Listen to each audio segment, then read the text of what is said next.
warahmatullahi wabarakatuh. Perkenalkan kita dari kelompok sejarah Pulau Sulawesi dan pembentukan nikel dengan bergontakan next.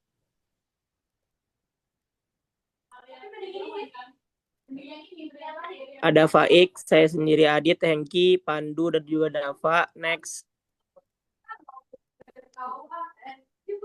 Masuk langsung ke pendahuluan. Jadi nikel merupakan salah satu komoditas tambang utama dari Indonesia, yang dimana nikel ini dapat dijumpai dalam dua bentuk, yaitu nikel primer dan juga nikel sekunder. Dimana dalam nikel ini ada istilah laterit yang bisa diartikan sebagai endapan yang kaya oksida besi, miskin unsur silika, dan secara intensif ditemukan pada endapan lapukan pada iklim tropis. Ada juga yang mengartikan nikel laterit sebagai endapan lapukan yang mengandung nikel dan secara ekonomis dapat ditambang.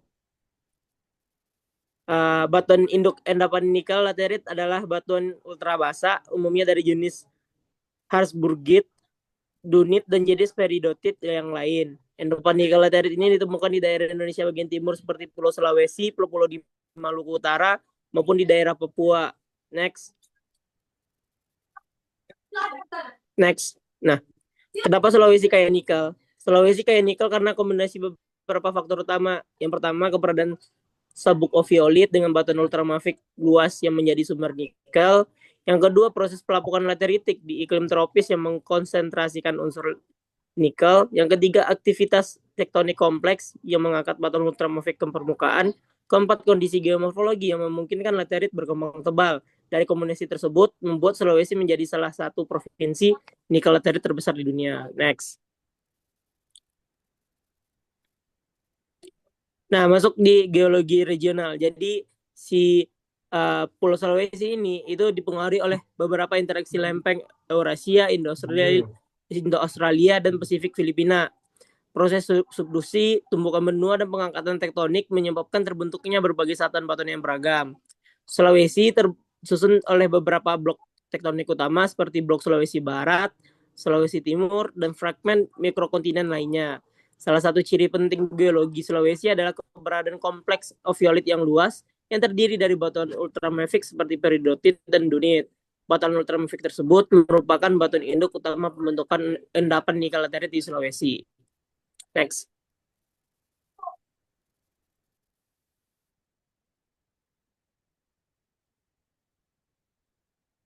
Uh, Pada slide ini menunjukkan bahwa Sulawesi Barat berasal dari margin Australia. Pada peta sebelah kiri ini menunjukkan posisi Indonesia yang berada di antara Asia Tenggara dan Australia. Sedangkan peta sebelah kanan perlihatkan kondisi tektonik di kawasan Sunda dan Sulawesi. Interaksi lempeng ini yang menjadi dasar pembentukan Pulau Sulawesi. Next. Pada jura akhir hingga kapur awal, fragmen kerak benua dari margin Australia mulai terpisah akibat proses rifting. Kemudian bergerak ke arah utara menuju Sundaland, dan fragmen inilah yang menjadi cikal bakal Sulawesi Barat. Next. Sekitar 90 juta tahun yang lalu, fragmen tersebut bertumbukan dengan Sundaland. Tumbukan ini menyebabkan Sulawesi Barat menjadi bagian dari sistem tektonik Asia Tenggara, sekaligus mengubah kondisi tektonik regional. Next. Lalu pasca tumbukan ini, setelah tumbukan, Sulawesi Barat itu memasuki fase yang relatif lebih stabil. Lalu aktivitas geologi didominasi oleh pengangkatan, erosi, lalu daur ulang sedimen. Sementara aktivitas vulkanik masih belum berkembang secara signifikan. Next. Nah, untuk pada masa sekitar 45 juta tahun yang lalu, pergerakan lempeng Australia ke arah utara mengaktifkan kembali proses subduksi. Kondisi ini memicu perkembangan busur lengan utara Sulawesi, sementara Sulawesi Barat tetap memiliki sejarah tektonik yang berbeda. Next. Nah, untuk Miosen hingga sekarang, prosesnya ada rollback subduksi, ekstensi kerak, dan aktivitas sesar membentuk konfigurasi Sulawesi modern. Proses tersebut juga mengangkat batuan ultramafic ke permukaan, yang lalu menjadi batuan induk pembentukan endapan nikel laterit. Next. Selanjutnya ada pembentukan nikel laterite. Pada tahap pembentukan nikel laterite ini di Sulawesi, yang berada di Sulawesi yang berasal dari batuan ultramafic seperti peridotite, hasburdite, dunite, dan serpentinite. Batuan ini tuh merupakan bagian dari barak samudra atau mantel atas yang kemudian terangkat ke permukaan melalui proses tektonik. Pada tahap ini, batuan ultramafic yang berada di lingkungan samudra dapat terangkat dan tersingkap di dataran Sulawesi. Jadi tapi ini bukan langsung membentuk nikel laterite, tapi menyediakan batuan induknya. Next. Selanjutnya kita berbicara tentang struktur geologi regional, di mana secara umum di bagian Sulawesi ini dibagi menjadi beberapa provinsi tektonik utama. Yang pertama ada Sulawesi Barat atau Sulawesi Volcanic Arc. Yang kedua adalah Sulawesi Tengah atau Central Metamorphic Belt. Yang ketiga ada Sulawesi Timur atau East Sulawesi of Violet Belt. Dan yang keempat ada Sulawesi Tenggara atau Microcontinent Block. Yang dimana mendapatkan sesar utama yang ada di Sulawesi yaitu Sesar Palu Koro, Sesar Matano, dan Sesar Walane. Next. Selanjutnya dari sen tektonik di mana tektonik Sulawesi yang ini tuh dikontrol oleh interaksi kompleks antara lempeng Eurasia, Indo-Australia, dan Pasifik yang berlangsung sejak Neogen hingga Kuarter. Yang dia tuh menghasilkan proses subduksi, kolisi, dan serta abduksi antara kerak samudra di wilayah Sumatera Timur. Selanjutnya, sehingga terbentuk endapan nikel laterite yang berharga ekonomis yang berkembang di Sulawesi Timur dan Tenggara. Next. Selanjutnya ada terdapat peta yang dimana endapan nikel terkonsentrasi pada wilayah yang tersusun oleh kompleks ofiolite dari Sulawesi Timur yang didominasi oleh batuan ultramafic seperti peridotite dan dunite. Terus keberadaan sesar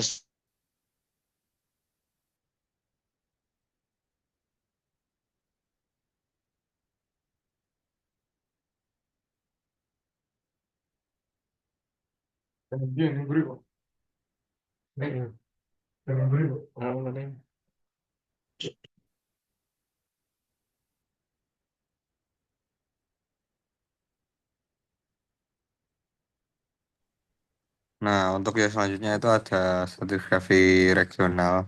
Nah, itu dibagi menjadi beberapa bagian. Nah, itu ada periode pertama dan periode kedua. Nah, untuk itu ada periode pertama itu sekuen hasil pengangkatan atau sobekan dari batas kontinen terendapnya sebelum terjadinya tumbukan. Nah, yang kedua itu sekuen pengendapan moles di bagian daratan yang terjadi selama dan pasca tumbukan. Nah, yang pertama itu batuan dasarnya itu eh, memiliki umur trias kapur yang berupa batu gamping, pelagik, batu lempung, turbidit, dan batu pasir. Nah, untuk yang kedua itu ada sedimen tersier, itu yang berumur paleogen, batuan klasik dan karbonat tipis di atas batuan dasar. Lalu dilanjutkan dengan Miosen kelompok slodik. Disediakan oleh batuan sedimen karbonat dan klastik yang tebal, terbagi menjadi 3 formasi, yaitu formasi Tomori, formasi Matindok, dan formasi Minahagi. Next. Nah, untuk yang ketiga itu ada kelompok Sulawesi yang eh, berisikan hubungan stratigrafi itu diendapkan secara tidak selaras di atas formasi Minahagi. Nah, penyebab pengendapan itu sebagai penutup setelah tumbukan antara fragmen benua dan sebuah oviolit. Nah, lingkungan pengendapannya itu didominasi lingkungan kipas bawah laut, setempat terdapat endapan darat di cekuan kecil akibat pensesaran bongkah. Nah, untuk batuan penyusunnya itu ada tomata bongkah. Untuk formasi penyusunnya itu ada tomata, bongka, pia, poso, dan puna, lalu lonsio. Untuk litologinya itu ada konglomerat, batu pasir, lanau, napal, batu gamping. Next.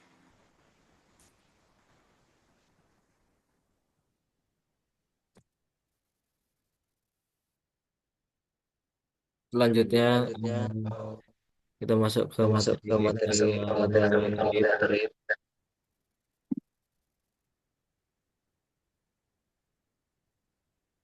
Jadi laterit merupakan suatu profil kelompokan yang mengacu pada horizon tanah.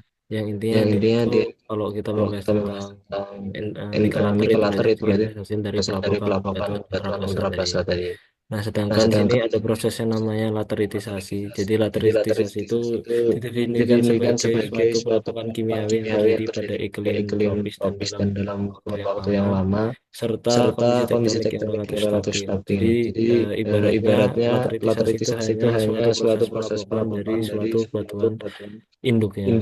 Terus di sini ada mobilitas unsur yang mana dibagi menjadi tiga jenis, ada highly soluble atau highly mobile seperti unsur Ca, Na, Mg, dan Si. Lalu ada non soluble dan juga non mobile yaitu Al, Fe, 3+, Cr, Al, Ti, Mn, dan Jo. Dan yang terakhir itu ada limited solubility and limited mobility yaitu Ni dan Fe+. Nah, di sini ada faktor pengontrol dari lateritisasi. Yang pertama itu ada iklim, yang mana kita tahu sendiri Indonesia itu beriklim tropis sehingga banyak sekali atau sering sekali terjadi hujan yang mana menyebabkan pelapukan yang cukup intens. Selanjutnya ada topografi. Nah, topografi di sini nanti ada gambarnya di sini. Dari yang flat upland, hill slope, sama lowland basin, yang mana nanti biasanya kandungan nikel itu lebih banyak di lowland basin atau daerah yang lebih rendah. Selanjutnya ada waktu. Ibaratnya semakin lapuk nanti nikelnya akan semakin banyak. Terus ada batuan asal. Jadi batuan asal yang memiliki Ni itu berbeda-beda, semakin sering terserpentinisasi maka semakin tinggi unsur Ni-nya. Selanjutnya ada struktur geologi. Nah, kalau struktur geologi ini sendiri nanti dia sebagai jalur dari air untuk melakukan batuan tersebut. Nah, selanjutnya untuk laterit nikel. Jadi nikel laterit itu merupakan produk dari lateritisasi batuan kayak Mg atau ultrabasa itu tadi. Nah, batuan asalnya itu batuan ultramafic yang terjadi atau tersingkap karena adanya proses abduksi lempeng tadi yang sudah dijelaskan di sejarah geologi. Nah, endapan nikel laterit itu didefinisikan sebagai sisa tanah atau residu dari hasil proses pelapukan panjang melalui proses pelapukan kimiawi dan pengayaan utamanya dari ultramafic itu tadi. Nah, di sini ada urutannya dari menurut Petrusman tahun 2007. Yang pertama itu adanya ultramafic rock basement, itu ada batuan ultramafic. Selanjutnya ada air hujan di sana, sehingga ada mengalami pelapukan. Di situ juga ada rekahan. Terus semakin intens pelapukannya maka akan semakin terjadi lateritisasinya sehingga membentuk suatu laterit atau lapisan. Yang pertama yang di bagian atas itu ada iron cap, lalu ada zona limonit, lalu ada saprolit, dan juga ada bedrocknya yang masih fresh. Nah, di sini ada grafik dari suatu lapisan laterit nikel yang dimana nanti ada zone dari fresh period, terus ada zone of altered period and nickel concentration-nya. Lalu ada zone of residual laterit dari suatu laterit nikelnya itu sendiri. Di sini nanti ada grafiknya, ada persentase dari NO, Fe2O3, dan SiO2, serta adanya grafik dari unsur-unsur seperti Ne, Cr, 2O3, dan juga Al2O3. Nah, di sini bisa dilihat kita fokusnya ke nikelnya, yang mana nikel itu semakin bawah atau semakin zona saprolit, dia kandungannya akan semakin tinggi. Di sini dari laterite nikel itu sendiri itu ada 4 zona, umumnya ada very green zone, lapisan dengan tingkat pelapukan paling tinggi, terus ada lignite zone dicirikan oleh ukuran butiran yang halus, dan ada mineral materinya itu gothit, terus ada saprolite zone yang itu dia merupakan zona dengan kandungan biji nikel terbesar, bisa dibuktikan dari zona laterite itu tadi. Lalu yang terakhir itu ada bedrock atau terdiri dari batuan induk atau batuan yang masih fresh. Ini contoh profil laterit di lapangan.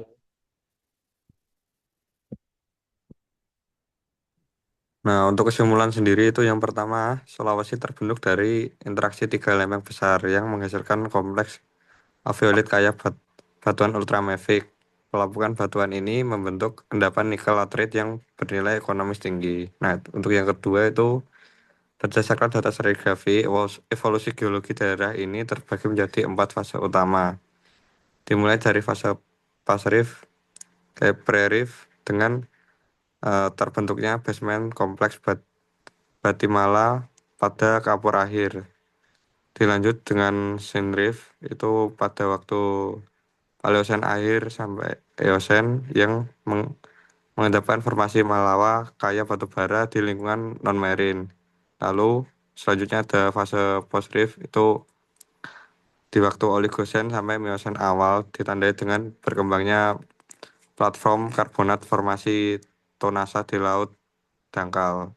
Sebelum akhirnya pada fase sin orogenik yang berumur Miosen tengah sampai Pliocen didominasi oleh aktivitas vulkanik dan sedimentasi plastik formasi Camba dan Manawa. Puncak pembentukan batu gamping Tacipi pada fase ini menjadi reservoir gas penting, menunjukkan bahwa rangkaian tektonik di perbentukan basement hingga orogenik menghasilkan potensi hidrokarbon yang signifikan di cekungan tersebut. Nah, yang terakhir itu distribusi nikel di Sulawesi dikontrol oleh keberadaan kompleks alveolit yang terbentuk akibat dinamik tektonik konzoikum, exposur batuan ultramafic dan pelapukan intensif menjadi faktor utama terbentuknya nikel laterite.